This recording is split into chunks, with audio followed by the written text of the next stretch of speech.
বিষয়টা?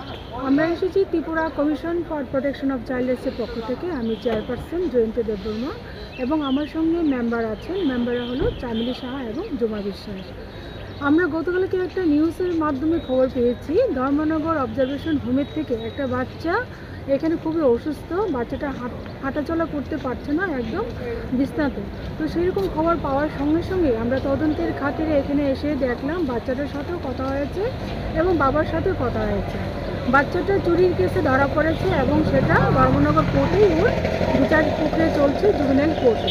তো সেখান থেকে বাচ্চাটা অবজারভেশনে হোম থাকাকালীন সে অসুস্থ হয়ে পড়েছে এবং সেখান থেকে এখানে আমাদের জিবি হসপিটালে, গভর্নমেন্ট মেডিকেল কলেজ এই হসপিটালে বাচ্চাটার অ্যাডমিশন আছে গত 6 তারিখ থেকে।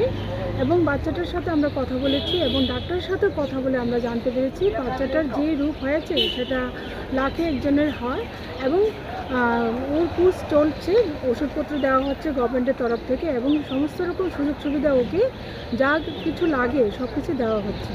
আচ্ছা, বাচ্চাটা বললো বাচ্চাটাকে মারধর করেছে, এই বিষয়টা আসলে কি বলেছিল, মানে আসলে ঘটনাটা ওই সময়? এখন আমরা তদন্তের খাতিরে আমরা অবজারভেশন হোমের সাথে কথা বলবো এবং ওখানেও যাব কেন এরকম ঘটনা ঘটলো, সত্যি কি বাচ্চাটা দুষ্টামি করেছে নাকি ওর চুরি কেসে ধরা পড়েছে, ঠিক চুরি করেছে কি না সেটা খুব তদন্ত করা হবে। এবং অবজারভেশন হোমের যিনি সুপার বা যারাই থাকবেন স্টাফরা তাদের সাথে আমরা কথা বলবো যে বাচ্চাটা তো বলছে ওকে শাস্তি দেওয়ার জন্য তখন থেকে নাকি সে অসুস্থ হয়ে পড়েছে, কিন্তু এটা কিন্তু আমরা তদন্তের পরেই কিন্তু বলতে পারবো কতটুকু এটা আদৌ সত্য কিনা।